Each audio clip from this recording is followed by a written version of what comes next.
Donc là, vous êtes sur 2500 m² de safran. C'est une parcelle qui peut sortir 5000 fleurs jour qu'on va éplucher après la récolte. Tous les jours, on va ramasser des fleurs.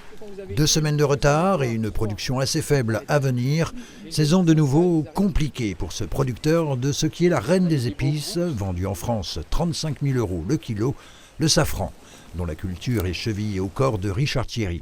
Installé au Clerjus depuis 3 ans, il ouvrait les portes de son exploitation tout au long du week-end. Son histoire a commencé à Plombières-les-Bains il y a une quinzaine d'années, avec pas mal de péripéties. On se souvient de son appel désespéré en 2013 pour venir planter les bulbes de crocus alors qu'il était hospitalisé. Appel reçu par des dizaines de bénévoles venus de partout en France. Un élan de solidarité qui l'a aidé à passer le cap et à vivre encore aujourd'hui de cette culture si particulière qui lui permet de dégager un petit salaire. Samedi, Richard Thierry souhaitait partager avec le plus grand nombre ce parcours jalonné d'embûches. Personne ne croyait en ce projet, quoi. Je suis passé pour une moitié de fou à l'époque. Et à part peut-être ma maman qui m'a soutenu, parce qu'une maman, ça soutient son fils, c'était mes anciens patrons, on m'a mis en garde, quoi. Après, les débuts n'ont pas été simples. J'ai fait une fête un peu pour tout le monde, quoi. C'est pas que mes 15 ans. Je voulais vraiment être entouré de gens que je connais, pour certains depuis très longtemps.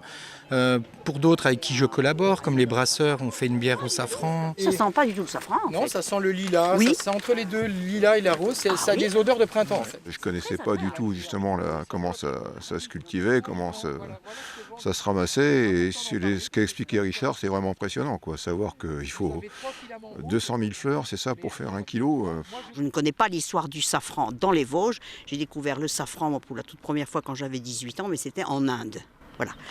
Et sinon, je ne connaissais pas grand-chose. Puis j'ai appris surtout que on va plus pouvoir le cultiver, quoi, que ça va devenir quelque chose d'introuvable. Désormais, c'est le changement climatique qui est le plus grand défi de ce producteur, précurseur dans le département. Hormis cette année où on a eu beaucoup de pluie, on va vers le chaud, le trop chaud.